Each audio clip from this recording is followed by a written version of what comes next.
सलाम नमस्ते दोस्तों, आप देख रहे हैं online Bharat news. RJD supremo Lalu Prasad Yadav के छोटे बेटे और नेता प्रतिपक्ष तेजस्वी यादव गुपचुप शादी करने के बाद पहली बार अपनी पत्नी राजेश्वरी, जो कि उनको रशेल भी कहते हैं, उनके साथ पटना पहुंचे हैं।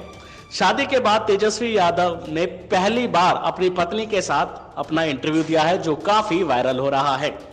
जिसमें उन्होंने मीडिया को बताया कि उनके गुपचुप तरीके से शादी करने के पीछे क्या वजह थी।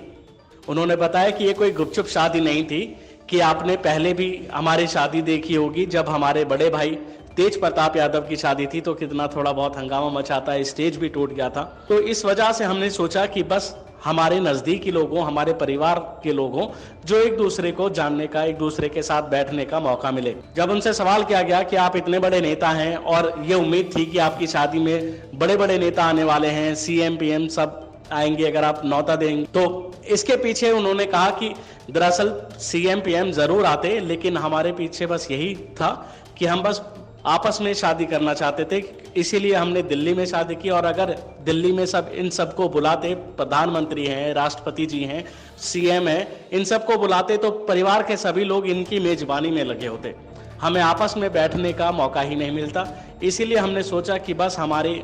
जो मेरी बहनें हैं, उनके इन लॉज हैं, मेरे बड़े भाई हैं और जो मेरे घर के मेंबर हैं, बस हम सब मिलके शादी कर लें, ताकि हम सब आराम से सुकून से हम सब बैठ सकें और हम आपस में हमें मिलने का, बैठने का मौका मिले। आखिर उन्होंने राजेश्वरी से शादी कब की और क्या पिता की मर्जी से की? उन्होंने बताया कि लालू प्रसाद यादव ने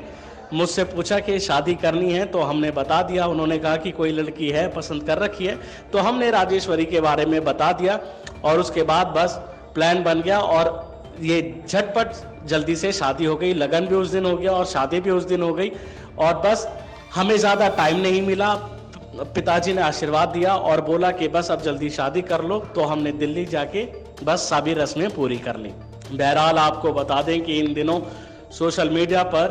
तेजस्वी यादव छाए हुए हैं, क्योंकि उनकी शादी गुपचुप तरीके से जो की गई है, क्योंकि मीडिया को भी कानों कान खबर नहीं लगी और इसका जवाब देते हुए भी वो कहते हैं कि गुपचुप तरीके से नहीं हुई है, बल्कि दोनों परिवारों की मर्जी से हुई है और दोनों परिवार मिल गए तो सब मिल गए, दोनों परिवार खुश हैं, दोनों परिवार आ गए तो हमारे लिए सब आ गए। बहरहाल अब ये थी कुछ वो बातें जो उनकी शादी को लेकर चर्चाएं में थी और अब देखना होगा कि आखिर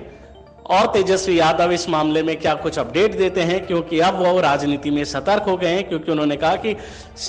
मेरे लिए विषय था कि शादी होना, अब शादी हो गई और मैं दोबारा से जनसेवा के लिए तैयार हूं।